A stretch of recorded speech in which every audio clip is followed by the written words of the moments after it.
नमस्कार, मैं हूं आलोक वर्मा और आज आपको बताने जा रहा हूं एक ऐसी घटना के बारे में, एक ऐसी घटना के पीछे के सच के बारे में जिसको आप सभी जानते हैं, लेकिन ये नहीं जानते कि ये घटना हुई कैसे और इनके पीछे कौन लोग थे।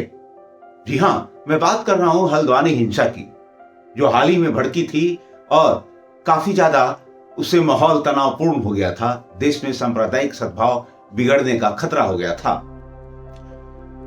8 फरवरी को कुछ अतिक्रमण हटाने के लिए सरकारी कर्मचारी जब पहुंचे थे और जिस तरह उन पर स्टोन पेल्टिंग, पत्थर फेंकने की बात हुई थी, वो इस घटना के बारे में तो आप लोग सब लोग जानते हैं। आप ये भी जानते हैं कि इस मामले में एक मास्टरमाइंड को गिरफ्तार किया गया है।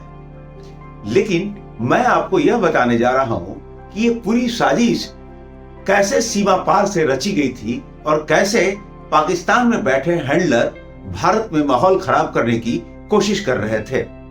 जी हां, हमारी खुफिया एजेंसियों के असेसमेंट में ये बात अब साफ हो गई है कि पाकिस्तान में बैठे हैंडलर जो बॉट और ट्विटर और हैशटैग के सहारे इस देश में हल्द्वानी के बहाने हिंसा का माहौल और दंगे का माहौल पैदा करने की कोशिश कर रहे थे।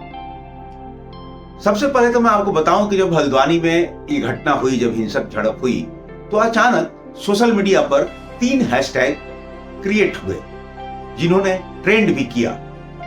शायद आपने उस दौरान सोशल मीडिया से गुजरे हो, सोशल मीडिया को देखा हो, तो आप लोगों ने भी इस ट्रेंड को देखा हो। उसमें पहला ट्रेंड था हल्द्वानी राइट्स, दूसरा था हल्द्वानी वायलेंस और तीसरा था स्टॉप टारगेटिंग इंडियन मुस्लिम।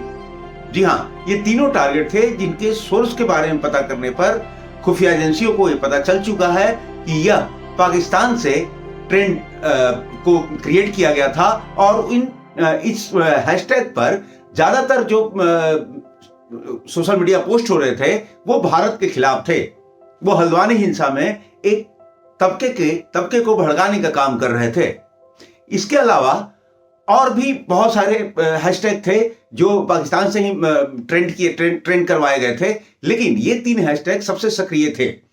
जब खुफिया एजेंसियों ने इस पूरे मामले का असेसमेंट किया तो पता चला कि इन हैशटैग की आड़ में 55% से भी ज्यादा नेगेटिव पोस्ट किए गए जो देश के खिलाफ थे, भारत के खिलाफ थे, और जिसमें पूरी तरह से पक्षपातपूर्ण था, प्रशासनिक कार्रवाई के लिए और इंडियन मुस्लिम को भड़काने की सारी चीजें थी।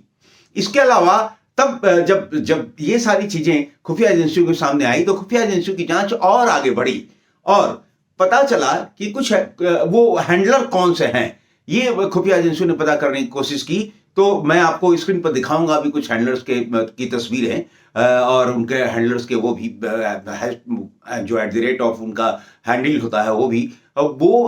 ये हैंडलर ऐसे थे जिन्होंने पाकिस्तान में बैठकर भारत के खिलाफ हल्द्वानी हिंसा में एक नकारात्मक भूमिका की और देश में एक ऐसे साजिश को पैदा किया जिससे तनाव का माहौल और बिगड़े।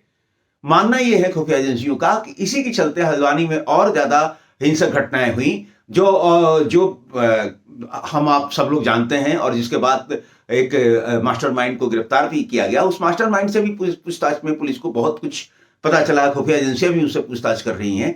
लेकिन इस असेसमेंट में यह साफ हो गया है कि जब देश में कोई किसी तरह की घटना होती है, भारत में माहौल बिगाड़ने के लिए पाकिस्तान में बैठे सोशल मीडिया के खिलाड़ी उल-जलूल पोस्ट से, उल-जलूल हरकत से, अपने बॉट से भारत में माहौल बिगाड़ने की कोशिश करते हैं। जल्द ही एक और नए मुद्दे के साथ मिलूंगा। तब तक आप इस वीडियो को लाइक, सब्सक्राइब और कमेंट करना मत भूलिएगा। नमस्कार।